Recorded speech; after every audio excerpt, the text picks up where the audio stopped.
Bismillahirrahmanirrahim. Assalamualaikum warahmatullahi wabarakatuh. Halo semuanya, bagaimana kabar kalian semua? Semoga kita senantiasa dalam pelindungan Allah Subhanahu wa Ta'ala ya. Anak-anak, alhamdulillah rasa syukur kita semua karena Allah masih memberi kita kesempatan untuk bisa berjumpa kembali dengan pembelajaran PAI di kelas 12 ini. Insya Allah selama setahun ke depan, Ibu akan mendampingi kalian semua dalam pembelajaran PAI. Mungkin di antara kalian semua sebelumnya ada yang sudah pernah belajar dengan Ibu, dan ada juga yang baru tahun ini yang akan bertatap muka dengan Ibu. Maka dari itu, bagi yang sebelumnya belum pernah bertatap muka di kelas dengan Ibu, maka perkenankan Ibu untuk memperkenalkan diri. Nama Ibu Islahul Mawadah. Oleh siswa lainnya, Ibu biasa dipanggil dengan panggilan Bu Islah. Nah, semoga kedepannya dalam pembelajaran PAI bersama Bu Islah, kita semua senantiasa diberi kesehatan, kesabaran, dan kemudahan di dalam menerima setiap ilmu yang diberikan. Lakukanlah the power of change, perubahan dari zona nyaman ke zona yang tidak nyaman yang arahnya positif. Walaupun sekarang kita belum bisa untuk bertatap muka langsung, belajar di sekolah seperti biasanya, semangat kita tidak boleh pudar sedikit pun.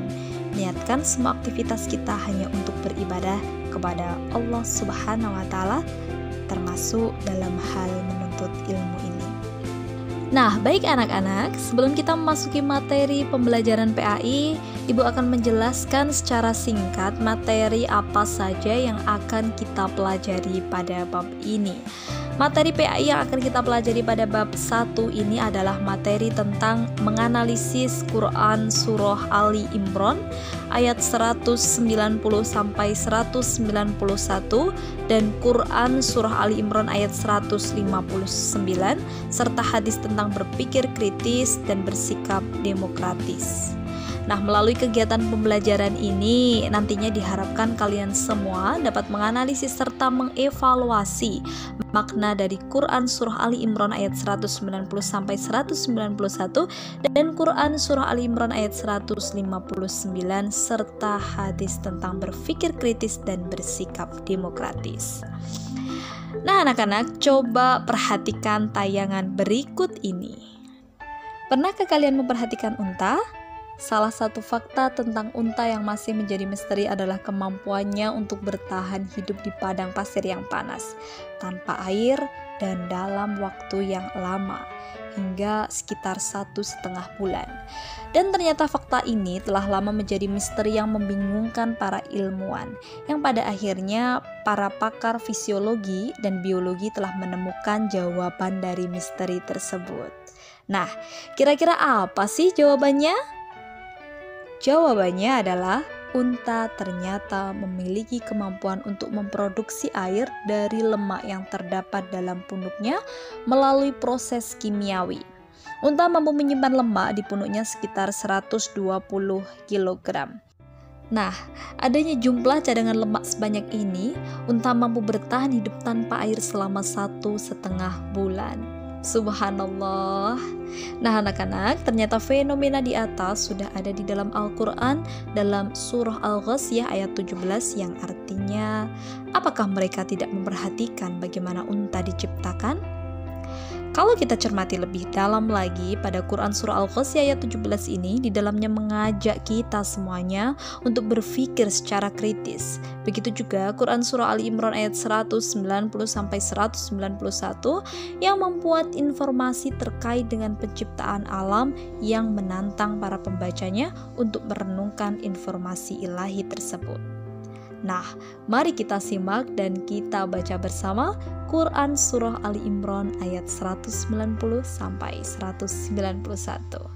Inna fi khalqis samawati wal ardi wa ikhtilafil laili wan nahari la ayatin li ulil albab. الذين يذكرون الله قياما وقعودا وعلى جنوبهم ويتفكرون ويتفكرون في خلق السماوات والأرض ربنا ما خلقت هذا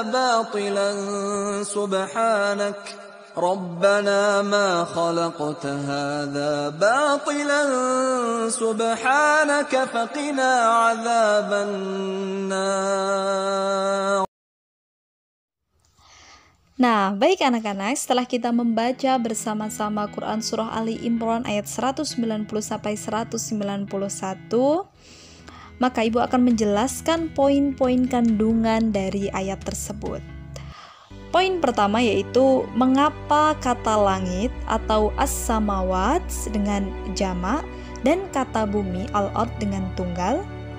Padahal kita tahu bahwa bumi pun ada 7 lapis. Hal ini karena sebagaimana dijelaskan oleh sebagian ahli tafsir bahwa antara satu langit dengan lainnya terpisah. Ada ruangan pemisah. Ini bedanya dengan bumi, di mana antara satu tingkatan dengan lainnya tidak ada pemisahnya. Poin yang kedua yaitu hanya orang-orang yang menggunakan akal sehat mereka dengan benarlah yang dapat merasakan bahwa diciptakannya langit dan bumi, pergantian siang dan malam, itu semua tak sia-sia di hadapan Allah. Allah dengan maha kuasanya mempunyai tujuan yang jelas dalam merancang semua ini. Poin yang ketiga yaitu, hendaknya kita gunakan akal kita sebaik mungkin. Janganlah memikirkan hal-hal yang tak perlu untuk dipikirkan. Sudah berapa banyakkah ayat-ayat atau tanda-tanda kekuasaan Allah yang sudah kita pikirkan dan kita renungi? Ini jauh lebih bermanfaat daripada melakukan hal-hal yang sia-sia. Poin yang keempat yaitu salah satu hikmah mengapa Allah Ta'ala memakai fi'il mudhari dalam kata wa yatafakkaruna dan yadhkuruna adalah untuk menunjukkan bahwa orang-orang yang cerdas adalah mereka yang selalu istiqomah dalam ingat kepada Allah Subhanahu wa Ta'ala dan memikirkan apa yang Allah ciptakan. Tak henti-hentinya mereka mengakui bahwa Allah adalah maha kuasa, dan sikap ini mengakibatkan ketundukan dan ketaatan yang sangat kepada Allah Subhanahu wa Ta'ala. Poin yang kelima yaitu kita sebenarnya tidak cukup hanya ingat dan berpikir saja. Dua hal tersebut mestinya diteruskan dengan banyak amal ibadah. Dalam berpikir itu, kita akan sangat sadar bahwa Allah tidak menciptakan semua yang Dia ciptakan sia-sia. Sehingga kita bisa mengatakan, Rabbana ma khalaqta hadza batila, maka Maha Suci Allah dan kita meminta perlindungan kepada Allah dari api neraka. Poin yang keenam yaitu ayat ini sudah mendorong umat Islam untuk meningkatkan berbagai penelitian terhadap berbagai ciptaan Allah Subhanahu wa Ta'ala. Hal inilah yang dulu dilakukan oleh para ulama kita semuanya. Poin yang ketujuh yaitu dalam kata subhanaka faqina adzabannar, yang artinya Maha Suci Engkau ya Allah, maka peliharalah kami dari siksa neraka. Hal ini menunjukkan bahwa orang yang berakal, sehebat apapun dia, ia akan selalu meminta perlindungan kepada Allah. Ini adalah sikap tawadhu para ulama. Mereka benar-benar merasa kecil di hadapan Allah. Semakin hebat dan semakin pandai seseorang, bila kehebatan dan kepandaiannya diiringi oleh iman dan takwa, maka dia akan semakin merasa rendah di hadapan Allah Subhanahu wa Ta'ala. Dan dengan perasaannya itulah Allah akan mengangkat derajatnya, sebab dia tak memiliki sifat sombong atau merasa lebih baik daripada orang lain. Kemudian poin yang ke-8, di setiap kehidupan ini pasti banyak pelajaran yang dapat kita ambil. Tinggal kita mau atau tidak di dalam mengambil semua hikmah dari kehidupan kita. Marilah kita menjadi orang yang cerdas dengan selalu berpikir tentang penciptaan langit dan bumi, mengambil ibrah atas setiap kejadian, lalu mengakui dalam hati tentang kemahakuasaan Allah, dan dengan itu kita bisa tunduk dan patuh kepada Allah Subhanahu wa Ta'ala. Poin yang terakhir yaitu jangan sampai kita menjadi orang yang sukanya mengaku paling benar, paling berjasa pada umat. Kita tak pernah tahu apakah amalan-amalan kita yang sedikit ini dianggap oleh Allah atau tidak.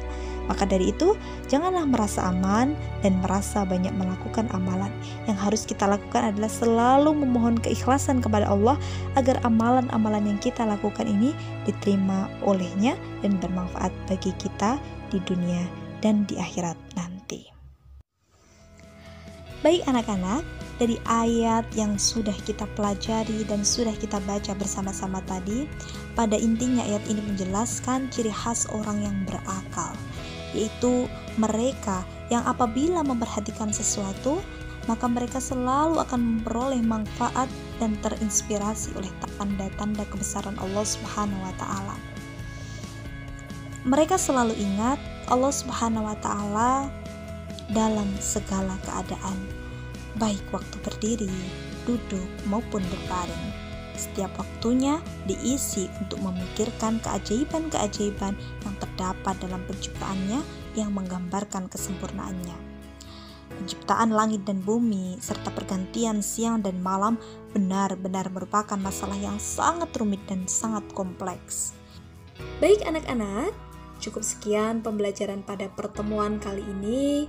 Semoga apa yang sudah kita pelajari menjadi ilmu yang bermanfaat untuk kita semuanya. Wabillahi taufiq wal hidayah. Wassalamualaikum warahmatullahi wabarakatuh.